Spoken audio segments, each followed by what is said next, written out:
যদি জয়ী হই, প্রকৃতপক্ষে আমি জয়ী হব না, জনাব তারেক রহমান জয়ী হবে।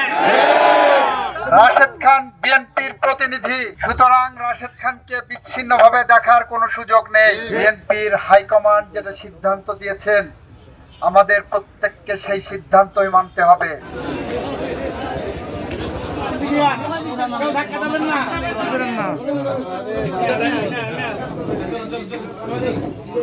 আমি আপনাদেরকে সাথে নিয়ে ঝিনাইদহ 4 আসনের উন্নয়নে কাজ করতে চাই। আমাকে আপনারা নির্বাচিত করলে, আমার পাশে থাকলে ঝিনাইদহ 4 আসনে কোনো দলাদলি থাকবে না। তারেক রহমান যে সিদ্ধান্ত নিয়েছেন, সেই সিদ্ধান্ত ঝিনাইদহ 4 আসনের সকলকে মেনে নেওয়ার আহ্বান জানিয়েছেন আমাদের আসাদ ভাই এবং মজিদ ভাই। আমি আপনাদের এই জেলার সন্তান, আমি আপনাদের বাইরের কেউ নয়। আমাকে যেহেতু তারেক রহমান সিদ্ধান্ত নিয়ে ঝিনাইদহ 4 আসনে পাঠিয়েছেন, আমি ইতিমধ্যে এই এলাকার ভোটার হয়েছি। আপনারা যারা বিএনপি করেন, যারা বিএনপিকে সমর্থন করেন, ধানের শীষকে ভালোবাসেন, তাদের সিদ্ধান্ত নিতে হবে আপনারা কি ধানের শীষে ভোট দিয়ে বিএনপিকে ক্ষমতায় পাঠাবেন নাকি অন্য কোনো সিদ্ধান্ত নেবেন। আপনারা কি ধানের শীষের পাশে আছেন? ধানের শীষের পাশে আছেন? আগামী নির্বাচনে বিপুল ভোটে সারা বাংলাদেশে জনাব তারেক রহমান সিদ্ধান্ত নিয়ে যাদেরকে মনোনীত করেছে, তাদের জয়যুক্ত করার জন্য আপনাদেরকে কাজ করতে হবে। এই আসনে আমি যদি জয়ী হই, প্রকৃতপক্ষে আমি জয়ী হব না, জনাব তারেক রহমান জয়ী হবে।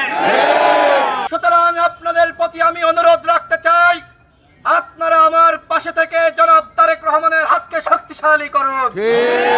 রাশেদ খান ব্যক্তি নয়, রাশেদ খান এখানে বেগম খালেদা জিয়ার প্রতিনিধি, রাশেদ খান জিয়া পরিবারের প্রতিনিধি, রাশেদ খান তারেক রহমানের প্রতিনিধি, রাশেদ খান বিএনপির প্রতিনিধি। সুতরাং রাশেদ খানকে বিচ্ছিন্নভাবে দেখার কোনো সুযোগ নেই। আমরা অন্যান্য আসনে যারা প্রার্থী হয়েছি, শৈলকুপা থেকে আমি, ঝিনাইদহ থেকে আব্দুল মজিদ এবং কোটচাঁদপুর থেকে রনি, আমরা 3 জনে আজকে রাশেদ খানের মনোনয়ন জমা দেওয়ার জন্য এসেছি। আমরা কাঁধে কাঁধ মিলিয়েছি, আমরা হাতে হাত মিলিয়েছি, আমরা কণ্ঠে কণ্ঠ মিলিয়েছি, আমরা পায়ে পা মিলিয়ে আমরা হেঁটে চলেছি ঝিনাইদহের মাটি যে বিএনপির ঘাঁটি, এইটা আমরা প্রমাণ করতে চাই। বিএনপির হাইকমান্ড যেটা সিদ্ধান্ত দিয়েছেন, আমাদের প্রত্যেককে সেই সিদ্ধান্তই মানতে হবে।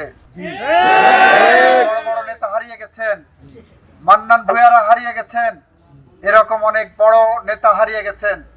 রাশেদ খানের পাশে দাঁড়ান, ধানের শীষের পাশে দাঁড়ান, বিএনপির পাশে দাঁড়ান। আমরা আপনাদেরকে একটি স্বপ্নের বাংলাদেশ উপহার দেব।